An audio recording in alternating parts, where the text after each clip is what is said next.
मंगलमूर्ति सद्गुरु मिलमय सर्वाधार, मंगलमय मंगल करनो बिन बहु बारंबार।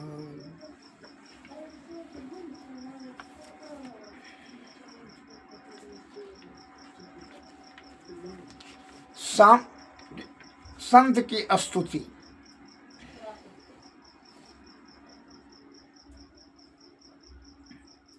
सर्वप्रथम संत का स्तुति अति अनिवार्य है, क्योंकि इसलिए संत के कृपा से ही सतलोक की प्राप्ति होती है, अर्थात सतमार्ग पर चलने की प्रेरणा और परब्रह्म की प्राप्ति करने के लिए मार्गदर्शन करते हैं। संत सतगुरु की कृपा से ही होती है। इसलिए सब संतन की बड़ी बलिहारी, उनकी स्तुति कही विधि कीजिए। मोरी मति अति निचय नाड़ी, सब संतन की बड़ी बलिहारी।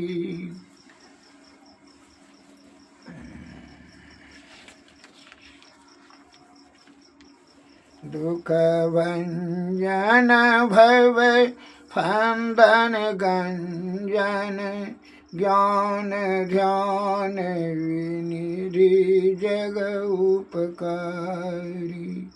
बिंदु ध्यान विधि नाद ध्यान विधि, सरल सरल जग में परचारी। सब संतन की बड़ी बलिहारी। धन ऋषि संतन धन्य बुद्ध जी, शंकर रामानंद धन्य घारी।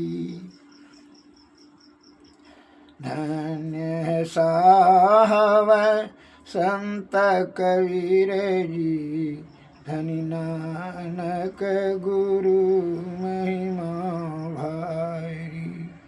सब संतन की बड़ी बलिहारी। गोस्वामी श्री तुलसीदास जी, तुलसी साहब अति उपकारी। दादुर सुंदर सुर सुपचरवी, जग जीवन पलटु भयहारी। सतगुरु देवी आरु जे भय हैं, होएंगे सब चरणन सिरधारी। भजत हैं में ही धन्य धन्य कही, गई संत पद अससारी। सब संतान की बड़ी बलिहारी। श्री सद्गुरु महाराज की जय। श्री सद्गुरु महाराज की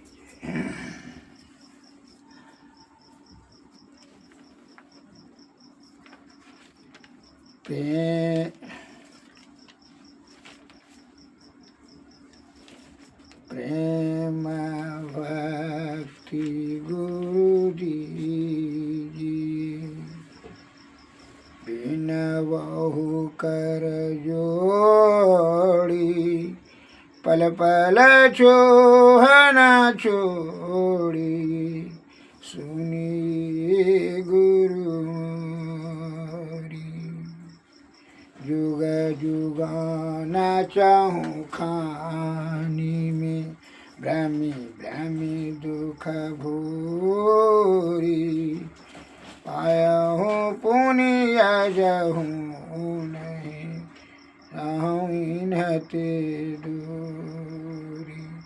पल पल मन माया में,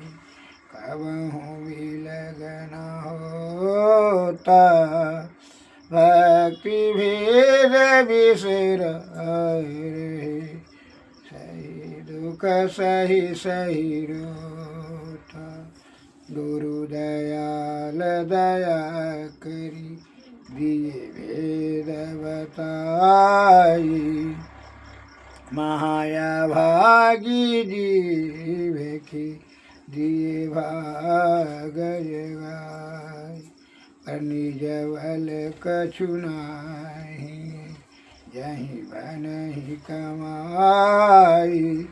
सो बल तवहि पावहु, गुरु होय सहाय। दृष्टि टिकै श्रुति धुनि रमई, अस गुरु गुरुदाया। भजन में मन सोर में, जसर में सो माया। जोत जगे मुनि मुनि पड़े, श्रुति चढ़ई आकाश। सार धुन में लीन होई, लह निज घर वासा। निज पन की जत कल्पना, सब जाय मिटाई। मनसा वाचा कर्मणा, रह तुम्हें समाय।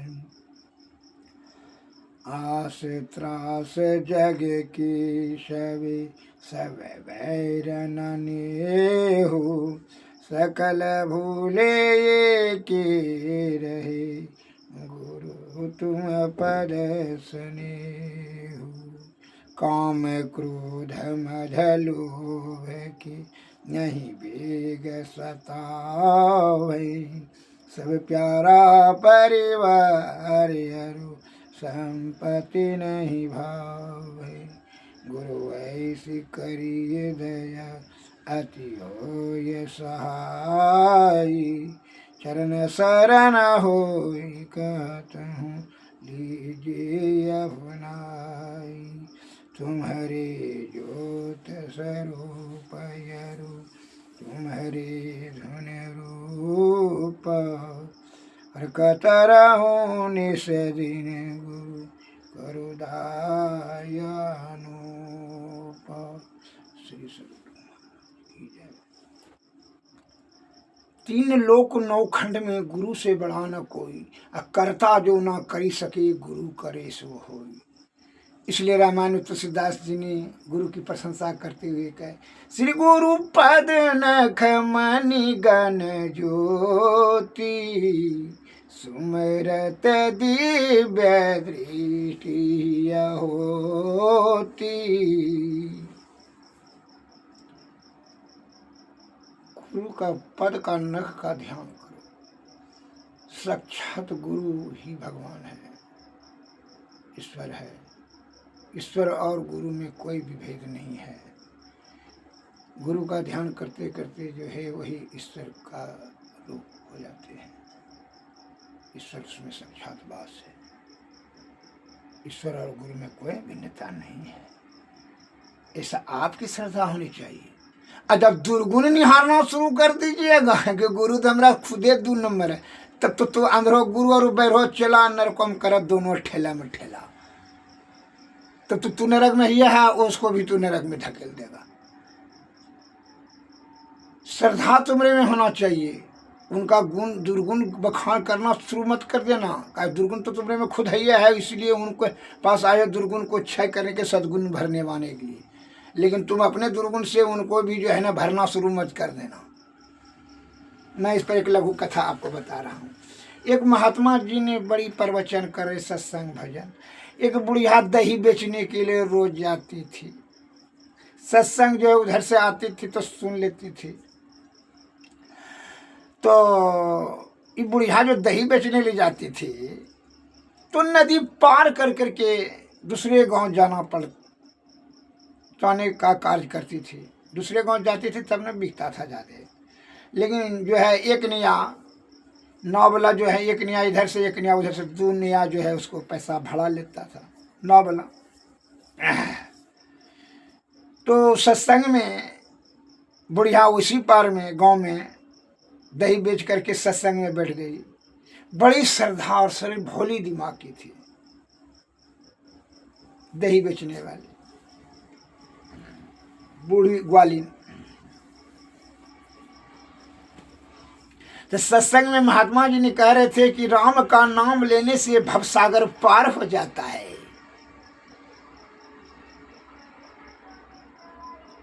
ये जो है 8-10 बार बोले तो बुढ़िया के दिमाग में कि राम का नाम में इतना प्रभुता है कि भवसागर पार हो जाता है। किसी प्रकार का भी दुख है, किसी प्रकार का कोई कष्ट है, सुदीक्षित आत्मा से हृदय से पुकार कर राम का नाम लो और सभी दुख निवारण हो जाएगा।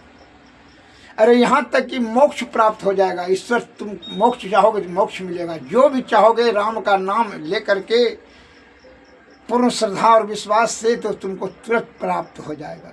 महात्मा जी का इस प्रकार प्रवचन सुन कर करके बुढ़िया बड़ी प्रभावित हुई। बड़ी असीम श्रद्धा और प्रेम उनके हृदय में अगाध उत्पन्न हो गया राम के प्रति अर्थात ईश्वर के प्रति। बुढ़िया मन में सत्संग में बैठे बैठी सोच लिया, मन में विचार कर लिया, हे प्रभु आज तो हमको एक नया खर्च करने का जरूरत नहीं है। काहे सत्संग में सुने महात्मा जी ने कहा कि राम का नाम लेने से भवसागर पार हो जाता है, तो उतना छोटा मोटा नदी पार होने में क्या तकलीफ है। तो आज हमको नाव पर चढ़ने का जरूरत क्या है। मन में वहां दृढ़ संकल्प कर ली और बड़ी भोली दिमाग से अंत में महात्मा जी को बड़ा श्रद्धा प्रेम से प्रणाम पाती कर करके वहां से चली। दही कुड़िया पर मथा पर जो है कुड़िया जो दही वाला खाली हो गया था बिक गया था, मथा पर जो है 3 ठो कुड़िया दही का खाली कुड़िया ले करके वहां से चली नेठू पर। अब जो है फिर अब उसको तो मन में पहले ही विचार करिए लिया था कि अब तो सत्संग सुनिए लिए, अब तो राम का ही नाम लेंगे। तो फिर श्रद्धा और प्रेम से प्रगाढ़ प्रेम से ईश्वर का राम का नाम लेते हुए बुढ़िया नदी पर चलने लगी। उसके मन में सर पर कुछ नहीं आ रहा था, कोई विषय नहीं, डूबेंगे मरेंगे फांसेंगे कुछ नहीं, केवल इस राम ही राम बोलती थी। आंख बंद कर करके बोलते हुए चली गई राम का। और आश्चर्य ईश्वर की बड़ी कृपा हुई, विषय के परे ही ईश्वर हैं। संत महात्मा लोग अनादि काल से ये बात कहते हुए आ रहे हैं, इसमें जरा भी संशय, जहां संशय होगा वहां ईश्वर नहीं होगा। द्रौपदी को जब तक यह आस थी पति की तरफ, भीष्म पितामह की तरफ, द्रोणाचार्य की तरफ और इत्यादि सबके तरफ वो निहार रही थी, हमको कोई साड़ी खींचने से अपमान होने से बचाएगा, लेकिन कोई नहीं, जब नहीं मिला नहीं आया तब वो ईश्वर के तरफ सभी हाथ गोड़ छोड़ करके अपना ताकत भी लगाना छोड़कर ईश्वर की तरफ ध्यान दिया। तुरंत ईश्वर ने बढ़ाना शुरू किया। उसी प्रकार बुढ़िया ने बड़ी श्रद्धा और प्रगाढ़ प्रेम से राम का नाम लेते हुए नदी पर चल रही थी, लेकिन उसका घुट्टी से पानी ऊपर हो ही नहीं रहा था। मैंने केवल घुट्टी भींज रहा था, जब साड़ी साया कुछ भींजे नहीं रहा था। और वह नदी पार हो गई, और नदी जब पार होकर के आई इस पार, तब जो है जब पैर पृथ्वी पर रखा धरती पर, तब उसने आँख खोली क्योंकि पार हो गए। बस फिर जो है अब रोज यही करती थी। अब घोर आश्चर्य, गांव में ग्राम में जो है दोनों बगल हल्ला हो गया। बुढ़िया जो है बड़ा मंत्र विद्या में एक्सपर्ट है, मंत्र शिक्षा पर कहाँ से सिद्धि प्राप्त कर लिया है। बुढ़िया जो है नहीं डूबती है, पानी में ही चलती है। इस प्रकार जो है उनका ख्याति प्रशंसा प्रचार प्रसार हो गया। महात्मा जी के भी पास में इस बात का सूचना प्राप्त हो गया। महात्मा जी जिनके हम सत्संग सुने थे, बुढ़िया रोज दही बेचने के लिए जाती थी, तो नाव पर चढ़ने का बुढ़िया तो मन में खुश थी। तो 2 रुपया, देखिए ईश्वर कितना सत्संग में प्रभाव है, 2 रुपया दुनिया रोजे हमको बचत होता है। बस वो दही बेचने का काम करती थी और उधर से फिर ईश्वर राम का नाम लेकर चली आती थी। एक दिन जो है बुढ़िया अगाध प्रेम से विभोर होकर करके महात्मा जी के वहीं ऊपर में चरण में गिर करके बोली कि महात्मा जी अब जो है ना, आज हम जो है राम का कीर्तन मैं करवा रही हूँ अपने घर पर, सत्संग भी करवा रहे हैं, सत्संग भी होगा, राम का भजन भी होगा, तो आप आने का कृपा करें तो हम कृतार्थ हो जाएंगे। कहा ठीक है, जब पूरा आर्जू विनती का ठीक है चलो, तो दही चूड़ा व्यवस्था करके मैं रखी हूँ, और ठीक है चलो। तो वह महात्मा जी आने लगे साथ में, बुढ़िया के साथ में, और जब महात्मा जी और उनके साथ में 2-3 चेला भी थे, शिष्य भी पीछे पीछे महात्मा जी के पीछे साथ में आ रहे थे। आए तो बुढ़िया तो पानी पर चलने लगी, बुढ़िया जो है कुछ दूर चलेगी तो महात्मा जी खड़े रह गए। कहा आइए ना महात्मा जी, आइए ना। क्योंकि हम नाव पर, क्योंकि नाव का इंतजार क्या करना है, क्योंकि अरे हम नहीं जा सकेंगे।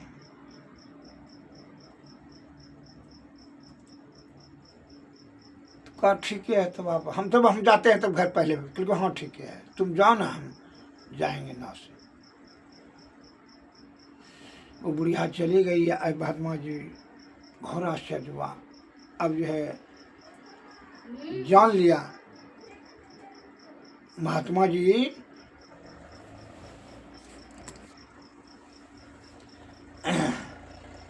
अब महात्मा जी मने मन बड़ी शर्मिंदगी महसूस हुई, और उनको बड़े मन अनुभव हो गया कि ईश्वर इनके ऊपर साक्षात है, जो है प्रसन्न है, खुश है। देखिए वही शिष्य को कहा गुरु गुड़े रह गया चेला चीनी। गुरु जो है संदेह में रहा, मिलते न मिलते नाव में डूबते नहीं, ऐसा इसलिए कहता है जो अबोध बच्चे के भांति निष्कपट निश्चल आसक्ति रहित विषया से अनासक्त भाव जिनका हो जाता है, ईश्वर उन्हीं को प्राप्त होता है। उन्हीं की कृपा, ईश्वर का कृपा उन्हीं के ऊपर होता है, बरसता है। जो को छल कपट परपंच है उनको कुछ नहीं होगा।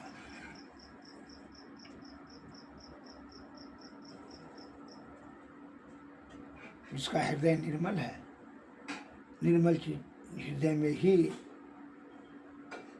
परब्रह्म की प्राप्ति होगी।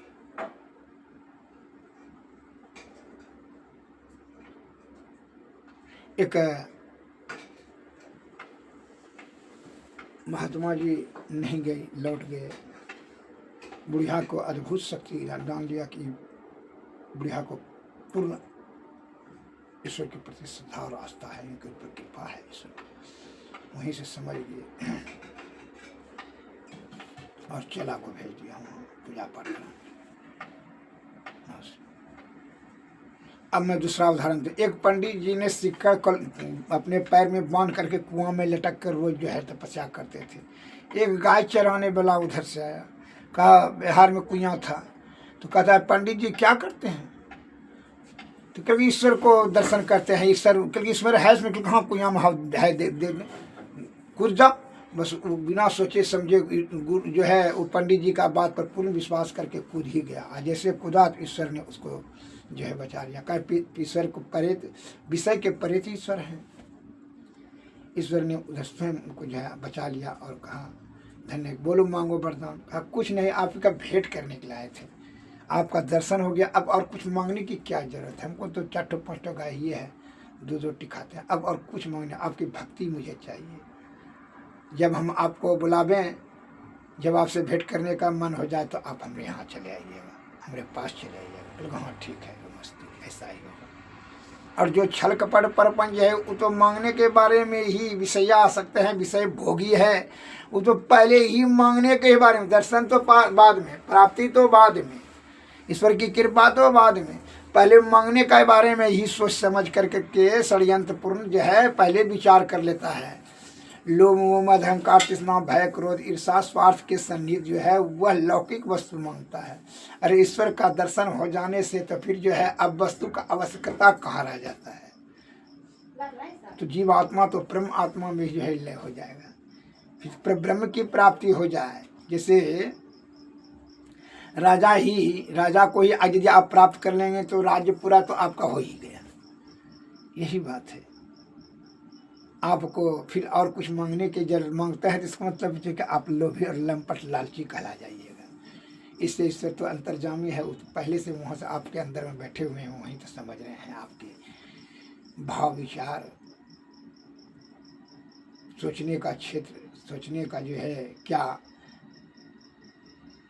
प्रवृत्ति है आपका, वहाँ तो पहले से वो जान ही रहे हैं।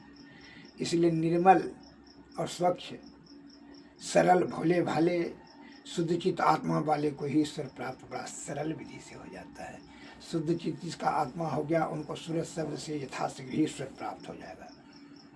ईश्वर को आना ही पड़ेगा, दूसरा कोई विकल्प नहीं रह जाता है। उनके बस में ईश्वर जो उनके बस में हो जाते हैं, भक्त के बस में ईश्वर हो जाते हैं। भगवान उनकी सेवकाई करना शुरू कर देते हैं।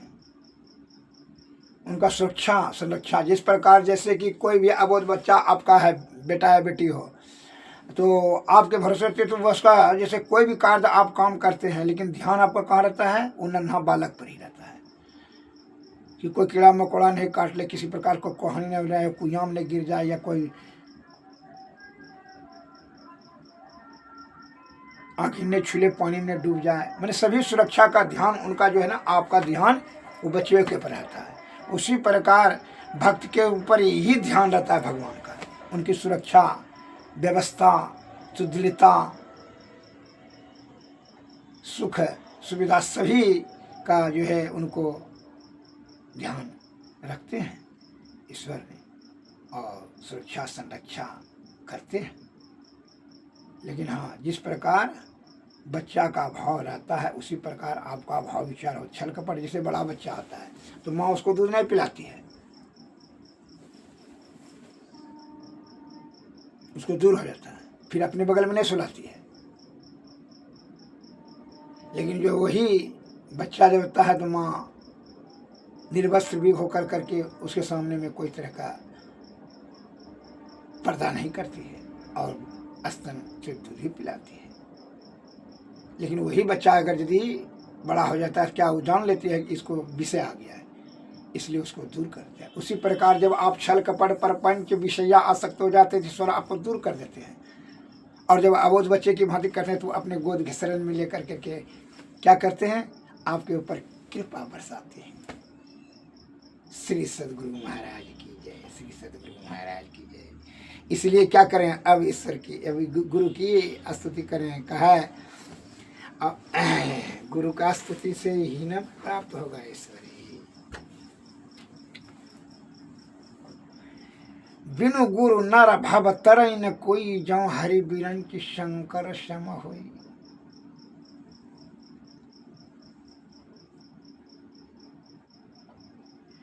सतपुरुष की आरती कीजिए, हृदय अधर को थाल सजीजे।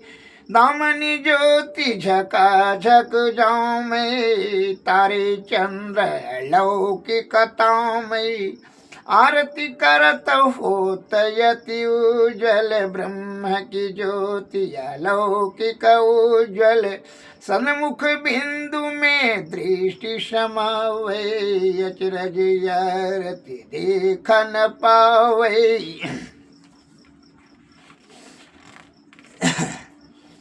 दिव्य चक्षुषो अचरज पेखे, या जग सुख तुक्ष करि लेखे। होत महाधुनयन हद केरा, सुनत सुरत सुख रहत घनेरा। सुरत सार सबद में लागी, पिंड ब्रह्मांड देह सब त्यागी।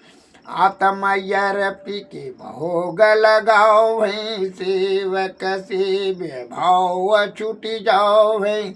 हम प्रभु प्रभु हम ही कहीं होई, द्वैन द्वारु द्वैत रहे नहीं कोई, मही ऐसी आरती कीजिए, भव महाजन्म बहुरी नहीं लीजिए।